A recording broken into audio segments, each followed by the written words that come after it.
Welcome to Dolby Creator Talks. This is a show about how artists use technology to tell their stories, and I'm your host, Glenn Kaiser.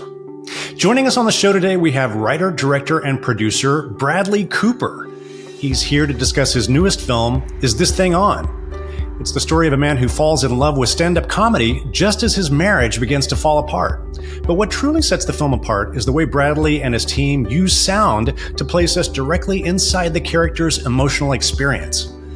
Joining the conversation are Academy Award-winning sound supervisor Dane Davis, along with our old friends re-recording mixers Tom Ozanich and Dean Zupancic, who helped craft the film's subjective sonic world.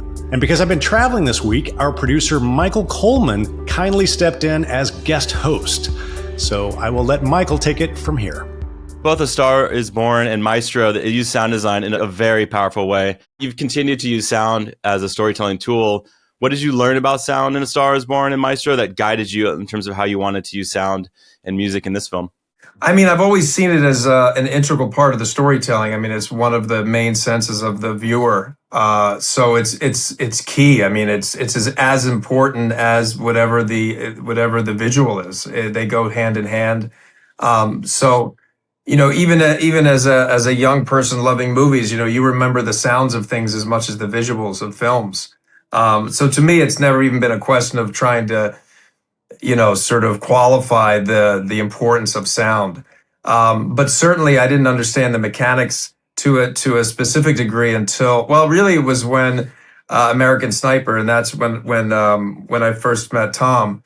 And then when we did Star is Born, then really understanding the minutiae and just what goes into it, and just the level of complexity and the level of layers that you have to build to create a sonic world that reflects the story that you're telling, and just how much story that you can actually tell through sound, just how essential it is, how much you can explore through sound. I mean, we often, all of us, talk about, you know, just how it's the same experience as shooting a film or editing the mixing of a movie. I mean, every day you want to keep pushing it. You keep thinking, can you make it better?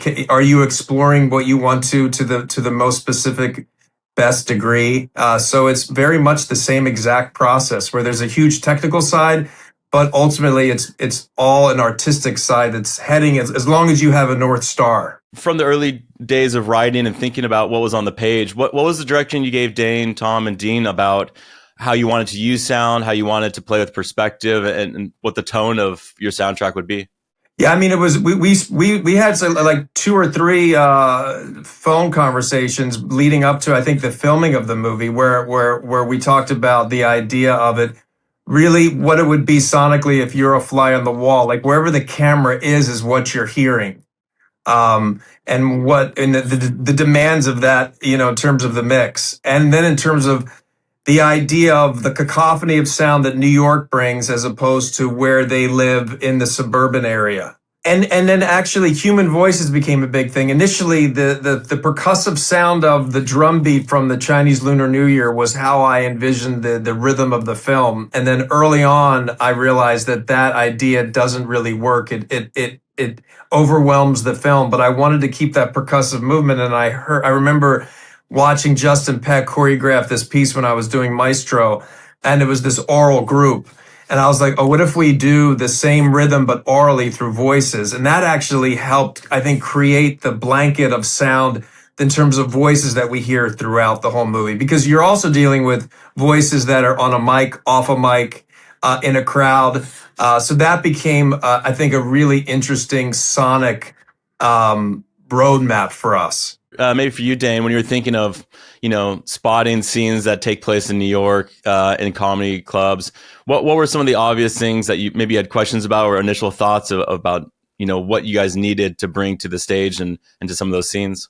Well, in the clubs, before they started shooting, I spoke with James Morrow for a while about just a couple of concerns that Tom and Dean and everybody had, just as far as what he was going to capture. And Steve, the intention was to capture as much as was technically possible, you know, of the audience, including different perspectives of the people on stage, the comics, and Tom can go into that. But the main concern once we started going on the temp mixes was getting that authenticity. Like Bradley, the way it's shot and written and everything was very defining a kind of realness to Alex's experiences. Right, everything is through him. So it wasn't really feeling like Bradley felt when he was there on McDougal Street.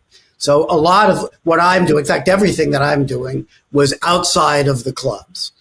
Inside, it was Steve material and Jason Freeman, our dialogue supervisor, found bits and pieces and ways to construct everything on stage, but especially off stage. But for me, I had talked to Bradley when we were temping about getting the sound of today, right? Right, Bradley, you were feeling like it sounded like a movie in New York and not really what it felt like in New York. And we kind of figured out that a big part of that is that the sound of the traffic has completely changed in major cities because of electric and hybrid vehicles, right? So now the ambient roar everywhere is down a lot. So all the loud sounds, the punctuation sounds, horns and, skids and sirens in particular, are just as loud as they were in the 50s. So the dynamic range is completely different.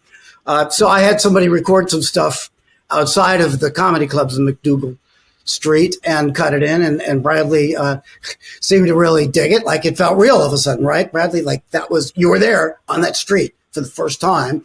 And then I went to New York for a week and just spent, days and nights on that street and in the neighborhood where Alex has an apartment on 6th Avenue at 12th Street. So there was a lot of just gathering to try to get that sense of authenticity of those two neighborhoods in particular. Yeah, we're like 6th and 12th sounds much different than McDougal, which sounds much different than their apartment in Williamsburg by the bridge and the water. And it was, really trying to honing in on the specificity of all that. And Dane's right. Like, yeah, we laughed about it, but it's like, but it really plays to what New York is. It's evolving in the same way that Alex is, and it sounded like when I was there in grad school in the late 90s when we were doing the temp mix, and the city just doesn't sound like that anymore. The opening of this film, we're introduced to Alex. He's attending this lion dance performance, which was your, Bradley, your kid's school, St. Luke's West Village, where you shot that scene. What was it about this scene and the intense energy of that lion dance that seemed like the right place to start? And then,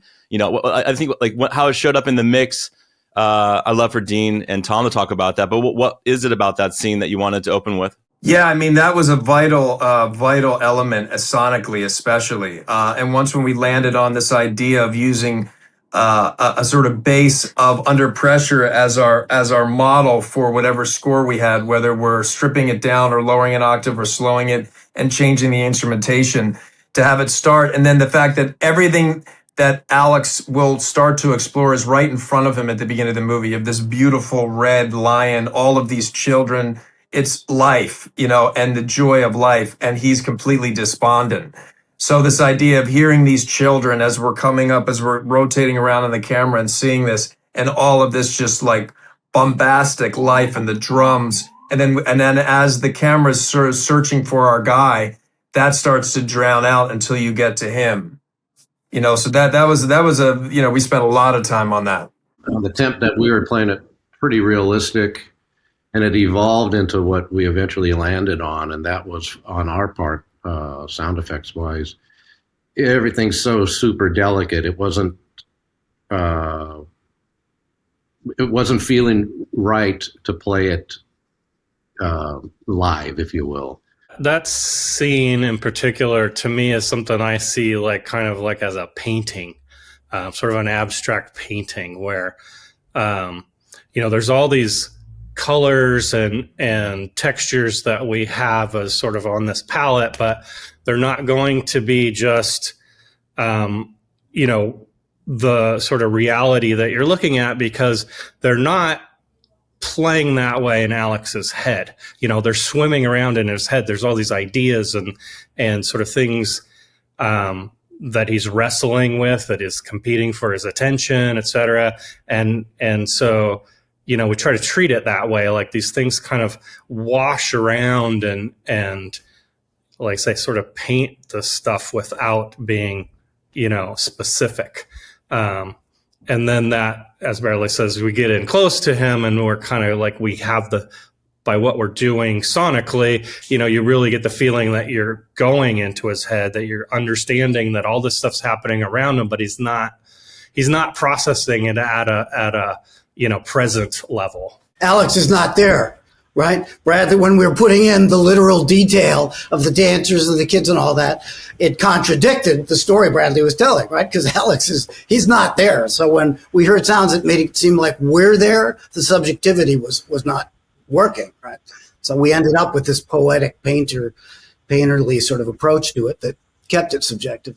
Yeah, I absolutely love how we're introduced to Alex, and then obviously with that following scene of Alex and Tess at their friend's party, and kind of how we're introduced to camera and off camera dialogue and overlapping, and obviously Bradley, your character Balls, makes his introduction. But that next scene with Alex and Tess as we follow them into the subway station, I love this shot because we're following behind them, and when they sit down at the subway station bench, we're kind of just there in that environment. I love, talk to me even just about a simple scene like the subway. It's super authentic and very immersive in a way that I really feel like I'm there in that New York subway track. Why was it important, Bradley, for you to have your characters kind of have that conversation in the subway station? Well, I mean, I just think about I'm so lucky to work with these guys because we just keep exploring, on the day, and we try everything. And I just think about all the different versions of that subway scene, which seems like a very rudimentary scene, but where we landed is exactly what was needed. And there was so much sonically in that, so much by all three of these gentlemen. And it really was, again, what it actually is there, which is so loud, in those places, just the white noise of when you go down there. That's why I really love when you see them go into the tunnel and you hear that sonic shift and the air changes, and then they go down, and then and it's also the beginning. They're at the crossroads. That's why I wrote that scene. Informed by a couple of parents that I know that used to make that trek all the time. And go back, and then and they're still together, but I used to, they would have a lot of these conversations then, and I just love the idea of him, again, to this despondent thing, and also like the fact that nothing horrendous happened between them, that he forgets and he goes just into the subway with her. But even that, for example, we played with putting the sound in the once they go in the car, having the viewer, be in the car, and then it clearly just. Once you have a North Star sonically, you kind of can never go wrong because the movie's going to tell you. And in the end, we landed where we always should have been, which was outside. We leave them, and then he comes back outside because we're where we know the lens where he's supposed to be. He made a mistake. So as long as we kept our rules, I felt like it becomes very clear visually and sonically throughout the whole movie. And that's a perfect example of that scene. I love when they go in and we stay outside sonically and visually. Yeah, I mean, the subtleties in the track, the nuance that you guys are so attentive to, I mean, to me, it matters because we feel when it drops down and gets quiet, we feel that alone, we feel that isolation. And, I guess contrasting that with the Comedy Cellar. So from the station, we then follow Alex to the Comedy Cellar and his whole conversation about trying to, not pay the cover, and he descends down the steps. And I love how you guys crafted the introduction of the Comedy Cellar. We hear the voice over the PA.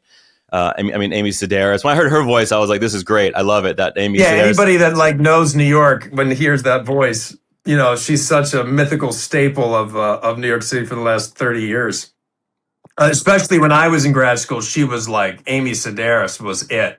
There's so many approaches that you guys had in terms of how you crafted the Comedy Cellar, but what is it about that space? It's a low ceiling, the audience is packed in. Yeah, I mean, there's so much with that. I mean, I was so excited to get into the mix of this movie because so much of the visual is heightened by the sonic element. Especially, you have this upstairs restaurant, this olive tree, and the whole feeling of New York is you never know where these little cellars, to use a word, occur with all this, a whole other culture. So we're staying with him as he descends. So we are with him as he's learning about this whole hidden world.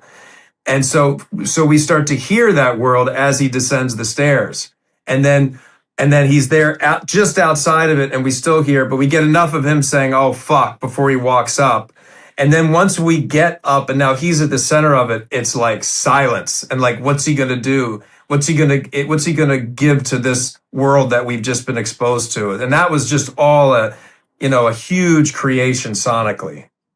And you're going from the street. So you go from the street, this cacophony of noise in the street, then into the specific label of noise at a restaurant, then down into so you have three completely different sonic landscapes within a minute and 50 seconds, like completely with all new tools. Because we had no group ADR, which again leads us to the authenticity of everything. The exterior of Madougal is more crowd than cars. You hear little electronic bikes going by. So the difficulty and the goal achieved was you have all this crowd outside, has to sound obviously different, but everything has to be detailed. Different when you go into that olive tree restaurant than down. So we have three different perspectives of crowds, and very hard to do, difficult, because now we're into that intimate space to where we have room tone, i.e. air conditioning, that has to seem to fit around all the pieces that were built by Jason, recorded by Steve, and mixed by Tom, and very, very delicate. And our job was to not take anybody out of the scene, but we still had to fill the space. So you hear the little nuance of people movement, which was really great crafted by Dane, because he painstakingly, as opposed to just cutting 1,000 feet of, movement, painstakingly picked and choosed and placed where all that laid, but also it couldn't be fake where we were just filling a hole. We overlapped that stuff with the dialogue on screen. The cellar is just one of my favorite sonic places in the whole movie.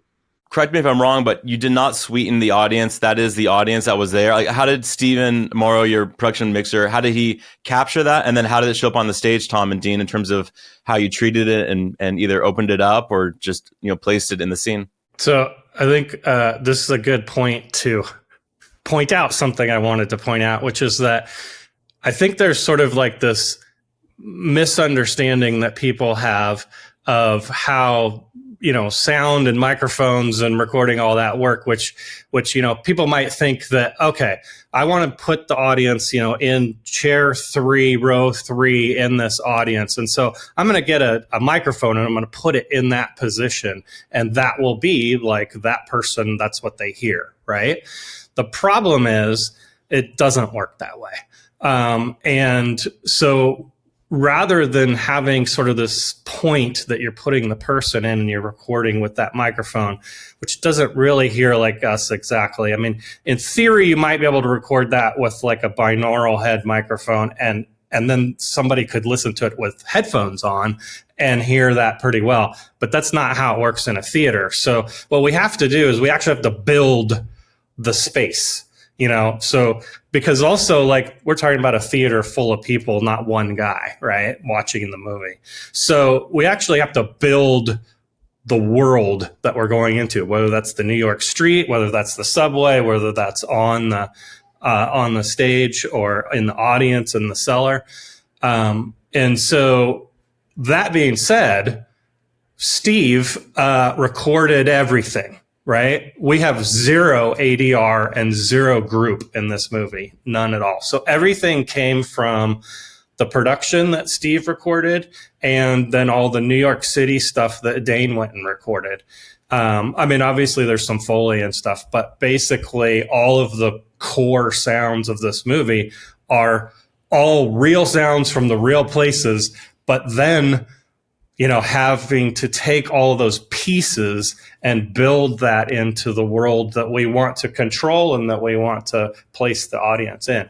So that being said, Steve recorded, all the performances we see, plus all the performances we don't see. And then Jason Freeman, our dialogue supervisor, had to, in the case of, say, the audience reactions, had to go through and find okay, this is the actual recording of that exact response, right? And going, okay, we're going to be able to use this and this from that.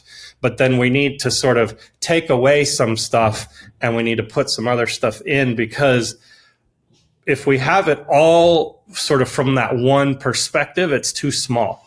It sounds kind of mono and just kind of like too singular. Like I said, that's kind of like that idea of sitting in one spot and recording a microphone and going, well, that's it. It can't be, because we've got to place people all around the room, have the comedian up on the stage, and that shifts around. So anyhow, that becomes, a big tapestry. Bradley, how you shoot this is so interesting. I feel like, what you've said in the past, it was a 40 millimeter lens. You're dealing with that 1:6:6 aspect ratio, and the camera is really becoming another character. I think I'm getting a divorce. Yeah. What tipped me off was that I'm living in an apartment on my own. Yeah. And my wife and kids don't live there. That was probably the biggest clue. The scene is so silent, and it almost feels like a confession. Alex is almost looking straight at the lens. Is that what you had in mind? Is that where you started with how you wanted to shape these? Yeah, I mean, that was one of the first images that came into my mind before I rewrote the script. That was one of the things that inspired me, was to shoot stand-up like that, like try to create a cinematic world that could possibly be related to what it actually feels like to go up on stage. That was always the goal. What about casting some of the other comedians, Jordan Jensen, Chloe Radcliffe, Reggie Conquest? Yeah, I mean, Shayna Markowitz is an incredible casting director who we started working together on Joker, and then she did Maestro, and now this. Again, a creative experience. As I think it was Warren Beatty who said, casting is plot. And it's like, so I love The Cellar, was always going to be The Cellar once we were prepping, and Liz, who plays the manager, is the manager of The Cellar, and all the people that work there, and all the comedians that use their real names, that's them. But the 4 open micers, because that is a fictional part of The Cellar. The Cellar is like the place you want to arrive to, but we loved the setting so much, and it felt so right for story that we thought, we'll fictionalize the idea that they do open mics there. So these comedians, Jordan Jensen, Reggie, the other 2, they had fictional names, and that was all Shayna and Liz sort of, going through and combing through and seeing so many people, and they just popped right out. Absolutely. Bradley, I was blown away that you shot this film in 33 days, and then when I heard about you, kind of steal. You're saying you stole some shots, like crossing 6th Avenue on the West Side Highway, and why was this film the one that you wanted to go a little more indie, a little more guerrilla? Like, how did that come about? It's not something you're conscious. It's just like, what's the story? What's the story cinematically, and what tools will you be able to use in order to do that? And for this one, it was always about wanting to be in tandem with your main guy, Alex, and what he's experiencing. And when I just said it in New York, it was because I have such a specifically sonic relationship to this city that I'm looking out the window of 10th Street right now. And what it meant to me. So that's where, and it was just me and Maddie. We rented a Venice before we started shooting, and Will luckily was in New York. So I was just like, let's just start testing lenses. And we were testing it at a little place downtown. And then I thought, we had it for a 2-day rental. So we're like, let's just go down to McDougal and an AC that Maddie knew. Let's just go and let's just start shooting until The Cellar started saying, what are you guys doing out here? And then it was just like sort of exploring. And then we went downtown and shot all of the Lunar New Year parade for 2 nights, which was insane. And in that experience, that's where it landed. Like, I didn't initially think the whole movie would be that lens. I thought that at one point I was thinking that all the stuff in the suburbs would be actually steadier on a dolly. Then I was like, no, we're staying with him. And then it was all through that prep, which I always think is invaluable in any movie, to actually start shooting in prep if you can, because it teaches you everything. And I always even make like a proof of concept visually and hopefully show it to everybody, all the stages, post, all the production designers. So everybody understands like where we're headed, which I think is like invaluable. And that had all of those elements. So by the time we started shooting, we landed on the 40, we landed on handheld, and just because of the nature of that prep, we got good stuff. And because it was the same language as the movie, we were able to use it. That's wonderful. One of the later scenes, one of the moments is, when Tess and the kids are at Alex's apartment and they have like this little looking at each other's hair for lice. And then Tess takes a shower and we continue to hear the kids who are practicing under pressure.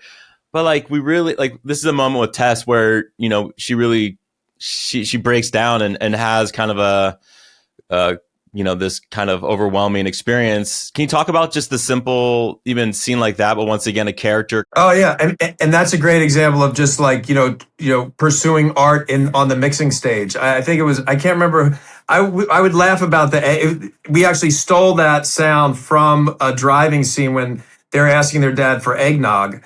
And if you could ever I don't know if you'll ever be able to hear, but that's what they're actually talking about. And I can't remember who found it, but it wasn't me. And it was like, I remember when I saw, I was like, yes, the eggnog's in there.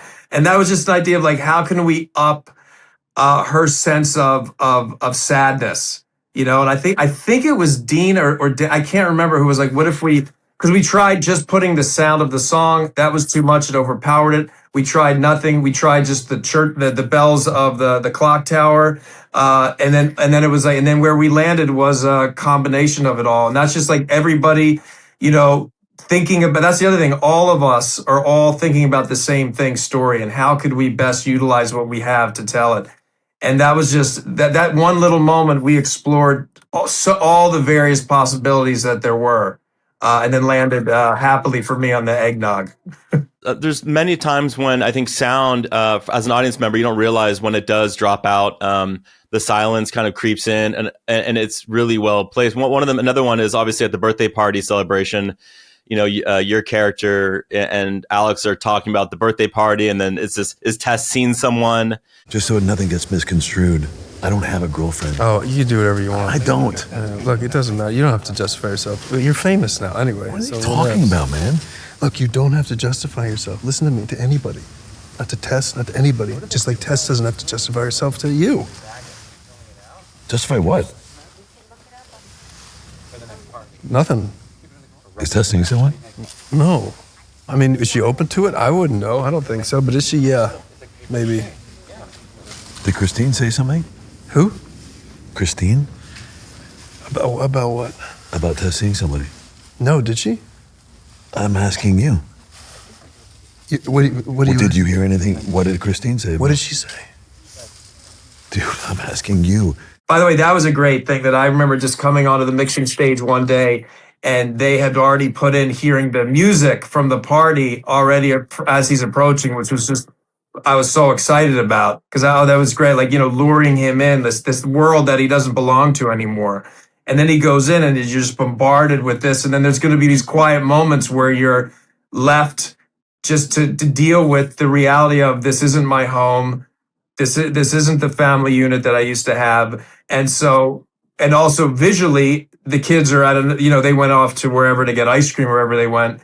And he's there, and then she's cleaning up, and it's just silent. And you just hear rapping and, garbage bags and like closing of drawers and a door closing. And then it was all about that. The unexpected kind of thing I was not seeing coming, which I absolutely love, is when we're introduced to Laird, played by Peyton Manning, and Tess having dinner and then going to the comedy. Like this is to me tension at its best, of how you guys crafted that.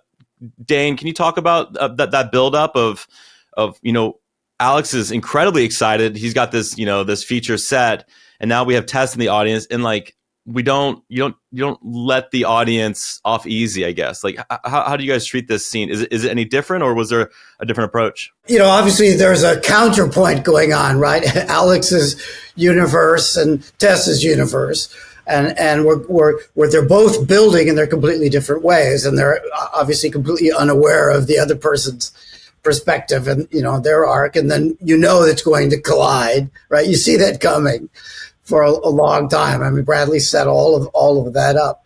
I think just the difference it's just specifically, where they are and all of that activity. And when Laird and Tess are having that dinner, I mean, those are all those walla sounds are from production and everything, and just keeping that as I remember it took a while to get that feeling of how dense that could be in that restaurant, so they could feel completely alone and isolated, right, amongst all those people that they didn't know, and that was a trick. And Bradley wanted to keep pushing the the other people that we don't know up against them, so it felt like they were in a cocoon. They had that moment for their relationship, right, to suddenly start to blossom into something that they didn't anticipate. So that was fun. But then on Alex's side is just this constant building, right, as he goes into there, and then hearing the band and all the stage and all of that. It was more dynamic in a way, right, because he's constantly changing. And then when it gets to the point where all of a sudden we realize Alex is on the mic and Tess has no idea, right? I mean, then it all gets, pretty quiet, because it's all about what words come out of Alex's mouth into that microphone. One of my favorite sonic moments during the dinner between Peyton and Laura is when she comes in the restaurant, the score sort of fades out, and it's taken over by actually Andrew Day covering Billie Holiday, and you have that very sort of jazzy downtown New York, and then once they start opening up to each other, the restaurant changes, that song ends, and then a very sort of loving song with the piano. It's one of my favorite moments where the movie starts to invite this potential relationship now between these two people. And I always find that so effective every time I watch it. And just changing the song that's playing at the restaurant at that moment is always a lovely thing. I love the Peyton Manning Tess diner, restaurant scene, because we are so oppressive against them, which we landed that way because we were trying conventional mixing, where once we got intimate with them, we pushed everything out, and now we're with them. It just didn't feel right. So we kept pressure on them. Then we go to the club, and he does his stuff, and now you're feeling her pressure still. But then what we did when we went outside, when they were confronted, the street was very busy and very, very McDougal, like we're used to hearing. But at one point, everything then gets super quiet. Now we're back with them when they start to connect again. And I love all 3 points. It was always very counterintuitive, but it all worked. Stand-up I've been doing for a while. So I'm the only one who doesn't know you do this? Actually, tonight was kind of a big night.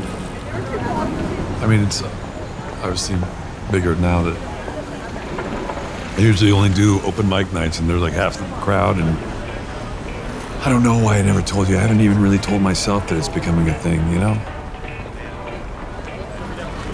It's hot. Really? You need to try.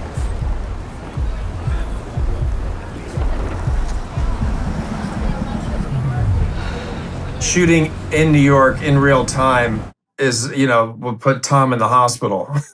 Why? What was it, Just Tom? because, well, I mean, we didn't do 2 cameras at once there because of the angle I wanted to get. So you're getting, you're shooting it, one side and the next side. So the sound's not the same, number one. So you have to recreate all that. There's overlapping dialogue. And just the amount of work that had to go into making that even audible. And it was so, I mean, it's like if people understood just how to be able to dig out the dialogue, number one, because they're overlapping each other from different takes, and also create, with everybody, create what that world is like in that moment is quite a feat. Would you guys agree? Right? I mean, that was a very complicated one. That is, the whole movie in a nutshell is how complicated all the overlapping pieces are. And like Bradley's saying, there are pieces that are overlapping, but we're not using the overlapping part. We're using some different part. And so, Jason Freeman, again, did some great work with, helping to eliminate some of that, craft some of that, give me all the pieces that I needed to make those parts go together in the way we wanted them to, as opposed to the way they were.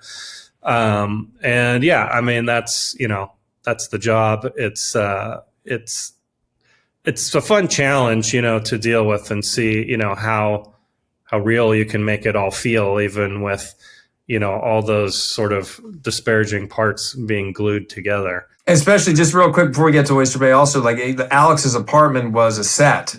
So we weren't in New York. And, just working with putting that in, and Dane finding all the different elements of the outside that we could use story-wise too. Like, when do we use police sirens and ambulance and the outside? At what moments, and like in the morning when he wakes up, that there's a work crew, that we understand that it's a morning time and there's construction there. When he sleeps after the vampire set, and just also knowing that he has this sort of, what she calls a halfway house. It's a very nice apartment, but the fact that it's clearly it's not a cocoon. He's still in the city, and balancing that loneliness, when he walks in. So much of that is solitary, but reminding the audience of where he is, and finding that balance was very delicate. One of the more fun things for me when I was recording there, I realized, there's that classic New York City movie about manhole cover clanks, right? We've been hearing them since the advent of sound. And of course, even that's very different today. They're not even usually manholes. They're just these sort of temporary rigs in the street, but they're different in all the different neighborhoods. So I spent a lot of time gathering the sort of vocabulary of the ones that go clink, and the ones that go clank, and the ones that go frank, and the best ones were the ones that go, because there's these segmented plates, right? So then figuring out which neighborhoods should have which ones. And in McDougal, there's one of those big segmented plates at the end of that street. It's a very small street, but it was fun in that apartment that Bradley mentioned, where Alex lives, which is 12th Street and 6th Avenue, and just finding which clanks we could use to kind of punctuate the fact that he's not alone, that it's not really silent there, and then using the wrong ones to define the hustle and bustle of the big city that McDougal Street kind of is. So it was really fun gathering those details that make us, feel like it's the you are there thing that we always strive for. But the apartment was so quiet in general, right, that things would stand out, like the sirens. Yeah, I had no idea that was shot on stage, Bradley. So that kudos to you guys for selling it, because it felt just so authentic. Great. So speaking of Oyster Bay, the creaks on the stairs, to me, when Alex goes up, is the best creak I've ever heard. Talk to me about Oyster Bay Home, because we get into that Amazing Grace performance by Stephen, played by Sean Hayes, and Christine by Andra Day, which is lovely. But talk to me about some of are there any technical difficulties of this Oyster Bay Home? Yeah, I mean, Oyster Bay is a huge story point. Certainly, being by this sea, by this potential, and what seagulls are there. You're hearing it completely again. Now here's another sonic landscape that we haven't heard. Which is hopefully hopeful but then it's a reckoning. I gotta say, hopefully you picked the right location. Those stairs were creaky, thank gosh. So that was beautiful. But yeah, that house just lent itself sonically to so much. And even what does it sound like up in that? It's our only circular sort of space up in that attic, and we played with, how much of the outside water do you hear, but no, actually this is a moment where they're just almost in this cocoon where they can now have to deal with each other for the first time, really. And there's no outside, other than the song that's playing by Morchiba at the very beginning. When I recognize that the record finished and you hear it kind of tail off, you guys placed it, I was like, oh no, and everything's gonna go to hell in a handbasket, which it does. I'm just like, you guys are very, very clever with that. But talk to me briefly about the Amazing Grace performance. How did that come about? How did you record that? Because it feels like there's more voices in that track or in that moment, or is it really just than what you hear? Yeah. No, that's just the two of them. Is it real? Okay. Yeah, that's just the two of them singing. Yeah, they were the bold ones. what?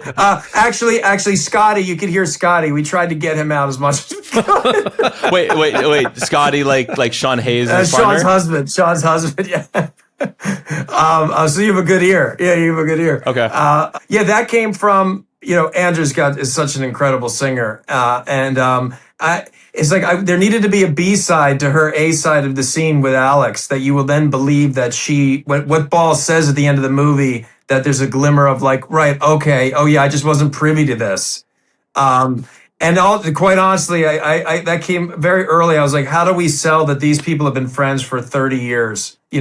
Play a game together and do something as a group and singing. And, one of my favorite scenes is the end of Deer Hunter. And, it was that idea of like, we can't be at Oyster Bay for very long. There was a moment where I was going to do a day in the life and they go out and he's fishing with balls and that scene happened while they're fishing and they go into town looking for antiques. It was like, no, we can't do any of that. But we could have them all, she's making breakfast and just singing and they all are just coming in one by one and they're singing. And it's Amazing Grace. I pitched it to Andrew like 2 days before we shot it. And I was like, what a great way to comment on that word again. This word grace, that is a through line through the whole film. That sequence of, Christine falling through into the room through the door, it was reminiscent of a maestro kind of single take following character through hallways with that very smooth transition into the comedy cellar. Talk about orchestrating.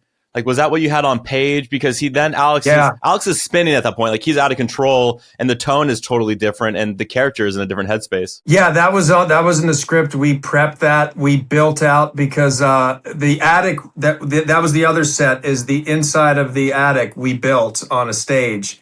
And but to scale of what the house attic was. And then and then that hallway, which you see him go in at night when he's the crinky stairs, and then she opens the door and he goes through that, which I loved. It almost looked like a chapel, like going through. And so once I saw that, I was like, oh, that's how we'll be able to do this. He'll come running out. And then in the cellar at the bar back, I just got all the way back and had him start. And then I had him, start, they call him out. And then I just ran as fast as I could with the camera to his back. So I knew that his back would be black from his navy shirt. And then I kept following him. And then I was like, that would be the cutting point. So I ran. So he came, Andrew was our wipe, right? As he comes up, he wipes her. And that's what we picked up on stage. And then he goes through that hallway. I run up to him as much as I can. And that's the cutting point over his back. That was all with Kevin Thompson, the production designer, crafting all of that in prep so that we could. The idea is that he's found a place to express himself. In the beginning of the movie, he's catatonic. He has no avenue. And by doing something that he's growing and getting more comfortable and then expressing himself, that's the whole key to the hope is that the whole point of the stand-up makes sense in that transition where he feels shame. She's saying something real. He can't deal with it really, but he has a place to like vomit what he's feeling where he never had it before so that he can then cry on his father's shoulder on the street. Because without that place to express himself, he's just too bundled up.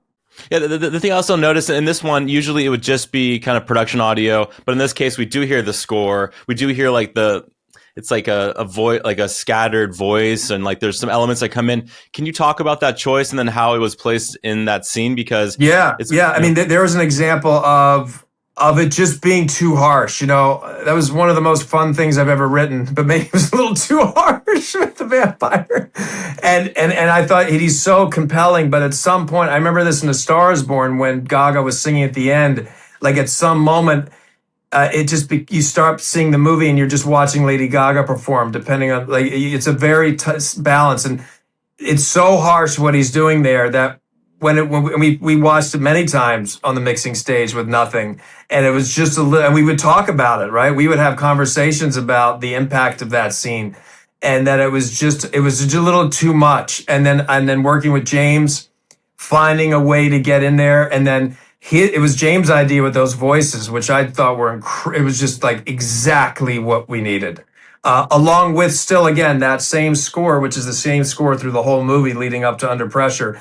But with these, because he's thinking about so many things and that's just, he's just a great artist, James. And that was one of the, 17 tries at the score in that moment.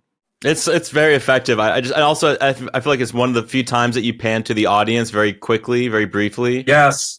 Yes, I mean that. Yeah. I mean that whole idea is like to see them stunned, but there's also something about that I love, like vampire and bats. It's almost to me, it's like you go to them and they almost to me look like bats when they're in a cave, and you're like you go to them and they're all just not moving. I don't know. That's what I always felt about that. And then him avoiding the camera. You know, the camera's trying to get him, and he just doesn't want to have anything to do with it at this point. I mean, I always thought of this moment as, you know, sort of his self-destructive thing where, you know, we're kind of like, we understand where he's going, and we're kind of also hoping, oh, don't go there. Don't go that dark, you know. And like Bradley said, we played with how to do that and some pretty extreme differences. Yeah, remember, Tom, we tried one where you didn't hear him, you heard him at the beginning, and then you didn't hear him at all, and it was just score, and it was just too much. Yeah, and we were just like, it's powerful, but then you're like kind of spinning out in your own head going, whoa, wait a minute. Whoa, what are we saying here? Yeah. And so, but yeah, it had something that was great and effective. And so we did land that way. At the very end, you know, he's kind of finished what he's saying and he's thinking, he's huffing and puffing, and that goes away.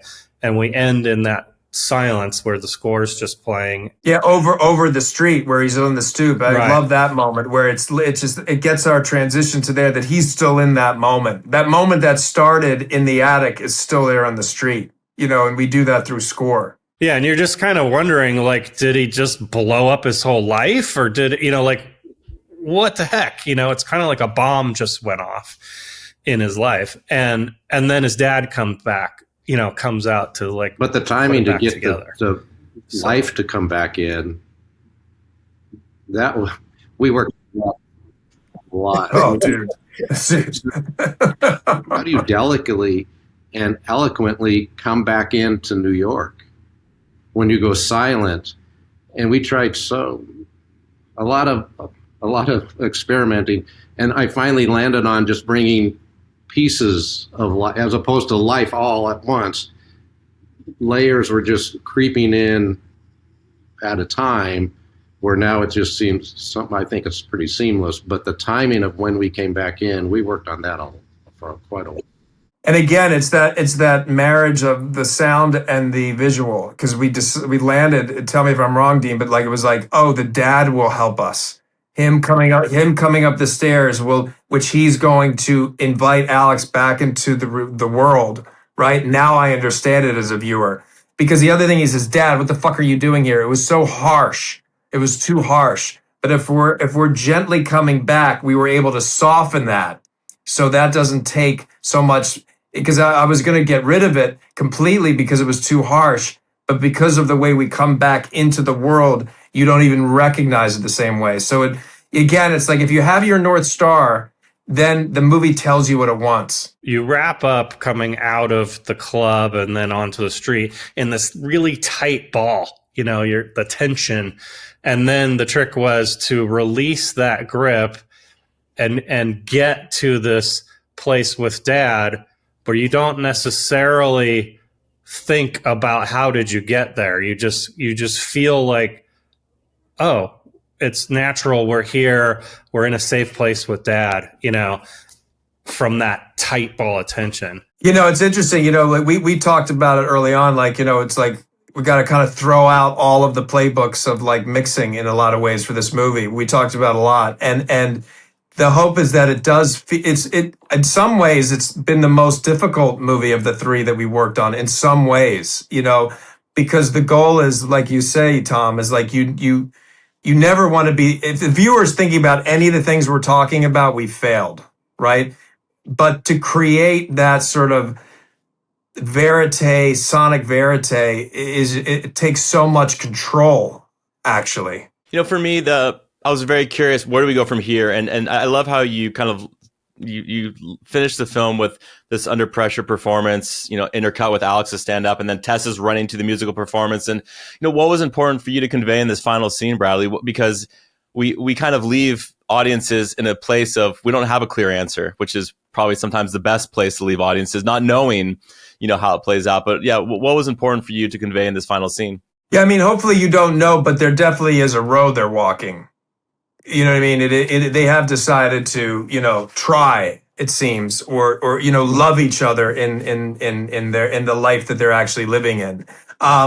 Yeah, it was many, the hope is, landing the plane was always a thing. I love the idea of these, again, we're back where we started, in setting, and then you're hearing this song where the lyrics are very apropos to what's going on in the movie.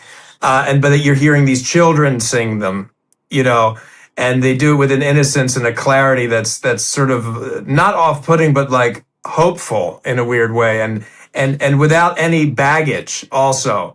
And the fact, and it was the thing that was trying to thread story there was like that they didn't come together, not to tell that story. So the audience think like, oh, did they get back together? And we just weren't privy to that moment because the last thing she said was, I'll think about it. So just timing that all out with the music that's recorded in real time and the vocals. I mean, the amount of technical difficulty with that was major.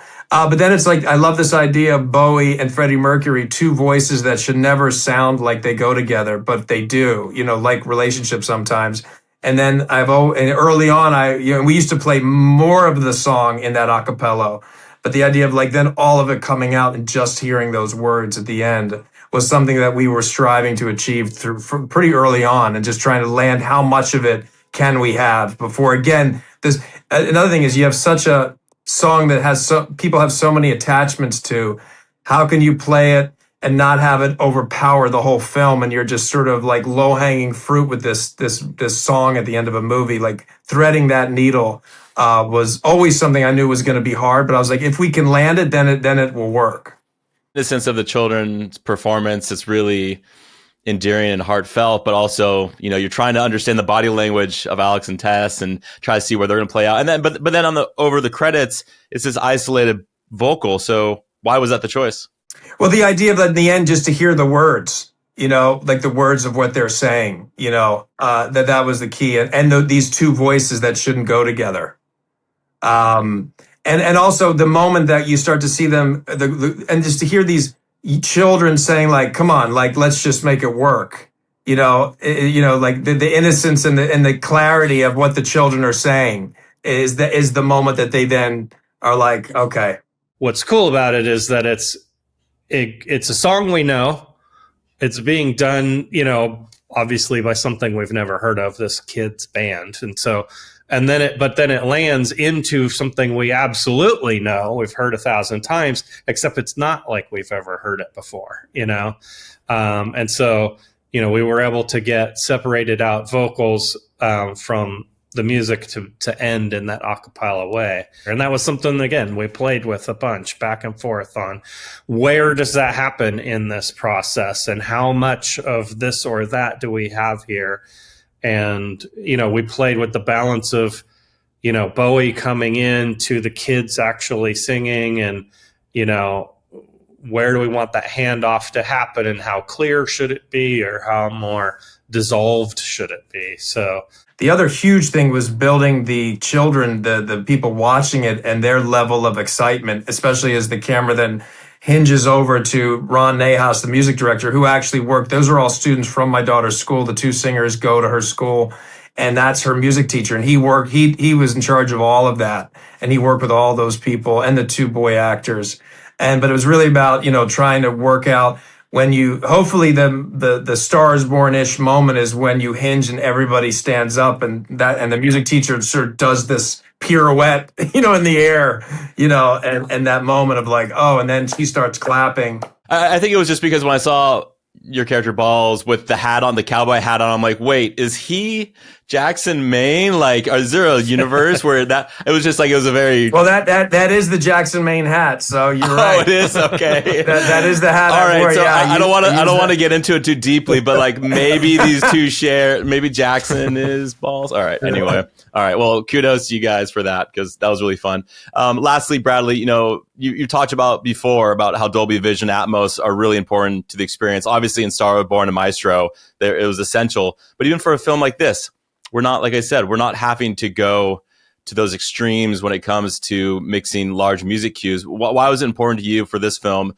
to continue leveraging Dolby Vision, Dolby Atmos? I mean, it's just about this the theater going experience. How could you best, tell the story with all in these rooms, in this theatrical space? And to me, I haven't seen a better version than those two elements, the Dolby Vision and Atmos. And I was actually curious when Stefan and I, colored the Dolby Vision, just, how much, but it's just, it's just like, you're like, oh, there's the movie. And certainly when you do it in Atmos, in terms of mixing sound, I mean, the amount of time that we had discussions and back and forth about where this, because you have people on a mic and where it is coming from, especially when Tess and Alex, when she goes to see him at the cellar, what that does to you, where you're seeing children playing in the background when he's in the van, and then you hear the car that's taking off, all of those things, the immersive experience of all those 27 or so, whatever many speakers is Atmos.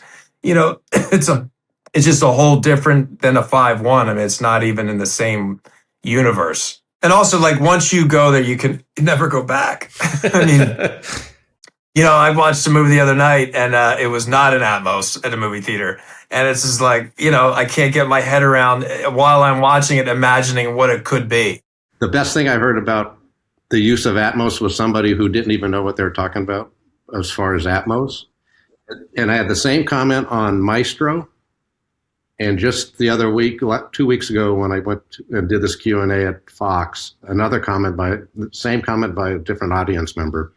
Both comments were in Maestro, when they're with an audience, and then in our film, this one, we are with an audience. Because both people came up to me, separate movies, said, at one point, I thought the person sitting next to me or behind me was laughing, right, or crying or whatever. That to me is the beauty of what Atmos can give us, to when that dimension is right there. And it doesn't have to be a bombastic, big action scene. We're always trying to do what I was mentioning before, of building a real feeling space and putting the audience member in the movie, Atmos really gives us the ability to sort of like break the boundaries of the screen, and put you in that space and not feel separated from it, which, I think just really, emotionally glues you into the movie more. I mean, because that's ultimately the key main thing you want the people to just buy what they're seeing and believe it. And so it allows us to do that. Certainly on the street there, outside of McDougal, right, where there's a lot of people kind of hanging on, and we all had to sort of work out that tapestry of voices. And Dean was, it was tricky, because those are all the little people we hear out there besides the principal actors are people that happen to be on that street when Blake Lay or I were standing there with a microphone trying to be, completely discreet and invisible, all these little moments. So I cut all of those on those people, but in order to shape it so it stayed subjective of, Tess and Alex or whoever's there, it's very, very tricky. Right? Because those voices are both completely environmental, but also specific, right? Because you see them approaching and walking by. And Dean and I spent a bit of time sort of connecting these voices that are random people that I recorded a couple months later in the more or less same spot, but to make it feel like they're part of the camera. That the camera is sensing these voices, but they, obviously can't distract us from what the script is doing and the performances are doing. So that, for me personally, even though there's a lot of the Atmos was beautiful for like the apartment and when we're out in the suburbs and all of that. But on that street is when I felt like we couldn't have done this any other way. Right? It couldn't have felt environmental, but also so specific that you don't question that person laughing, the sound of the laughing and the lips we see were the same person. So, that's what it was magic. And, but the other thing I just wanted to elaborate on your question about the creaking footsteps, because it's a great sort of microcosm of cinematic storytelling today. Like, because those steps, when he's going up those stairs to see her, that is all production sync sound, right? Like Bradley said, it's great that they recorded in a place where the creaks, where, the floors were creaky, but it's so real and so dramatic.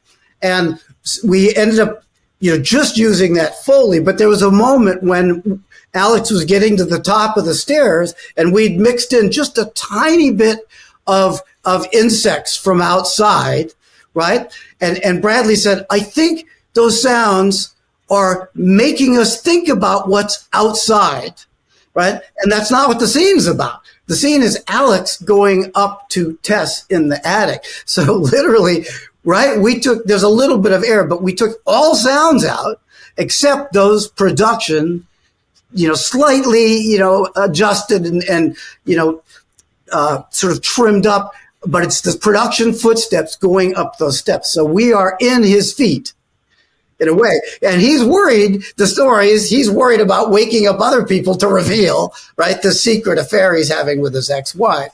Yeah, we all know what it's like to try to be quiet in a house that has no unloose board. It's not possible, yeah. It's impossible, right? And he Will couldn't have done it on those steps, right? He couldn't have walked quietly to save his life.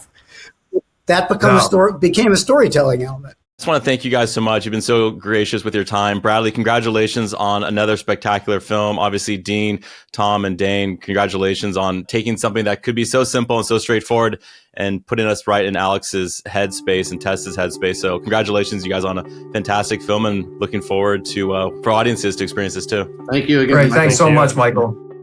Many thanks to Bradley, Dane, Tom, and Dean for joining us on the show today. And a big thank you to our producer, Michael Coleman, for stepping in and hosting that excellent conversation. And an extra special thanks to our friends at Searchlight Pictures for helping us put this talk together, along with the clips from the film. Be sure to check out Is This Thing On?, which is now in theaters. We'll have links to tickets and show times, as always, in our show notes. And if you'd like even more conversations with artists and filmmakers about how they use technology to tell their stories, be sure you are subscribed to Dolby Creator Talks. You can find links to our show on all the major podcasting platforms, including the video version on YouTube, in our show notes. Or you can simply search for Dolby wherever you get your podcasts. If you're curious to know more about what we do at Dolby Creator Lab, head on over to dolbycreatorlab.com. There you'll find information about all of our programs. You can access the entire library of episodes of the show, and you can sign up for our mailing list. Until next time, this is Dolby Creator Talks. I'm your host, Glenn Kaiser. Our producer, editor, and guest host today is Michael Coleman. Our executive producers are Amanda Schneider and Jack Ferry, with additional editing by Matt Nixon. And our production coordinator is Karen Kahn. Thanks for joining us.